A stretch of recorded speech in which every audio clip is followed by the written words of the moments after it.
welcome back to this channel. So there's a lot to say about the battery health of your iPhone. Some say that you need to charge it up until 80% and wait till it gets to 20% to charge it again, just to get that battery health that you desire.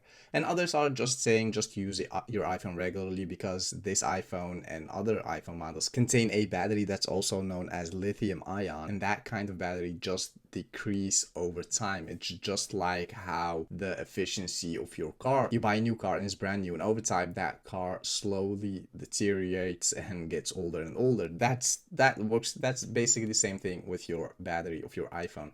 So can you do something about it? Well, absolutely you can. There is something that you need to know about batteries and how they charge, especially when it comes to the iPhone 13, because if you think about it, the iPhone 13 has this MagSafe on the back. So unfortunately, I don't have those fancy magnetic sheets where I can just show you how that magnet looks like. But if you can imagine it, it's a rounded circle on the back of your iPhone, and it shows you how that battery looks like. Well, that MagSafe has...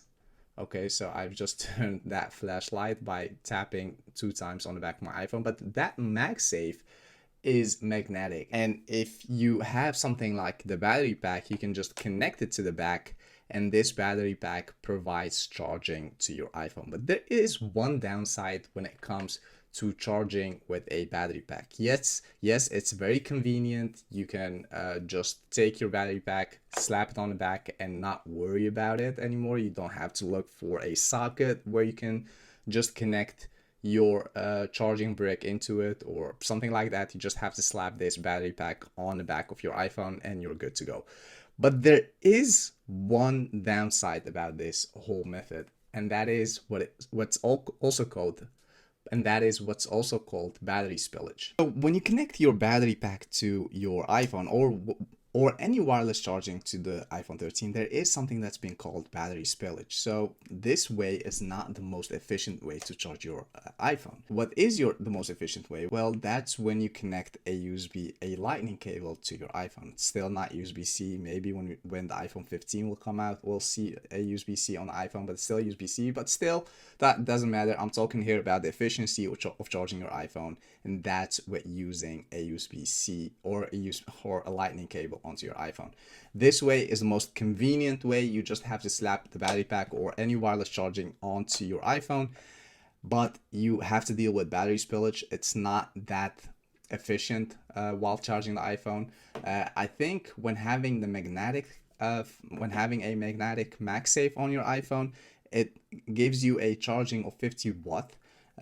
If you're using something like the iPhone X, and this one doesn't have any MagSafe on the back, so there is no magnetic power between the two, you feel that it sticks, but it doesn't stay there. And then you have a battery spillage which is way greater than when you're charging the iPhone 13.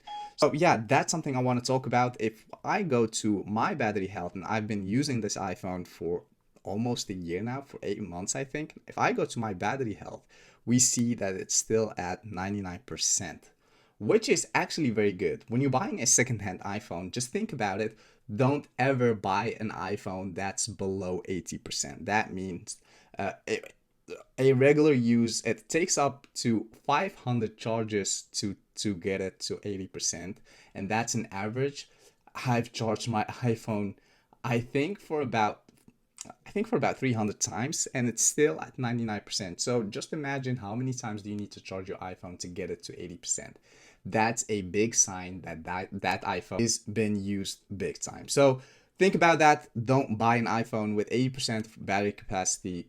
Just think about what you're buying when buying a second-hand iPhone.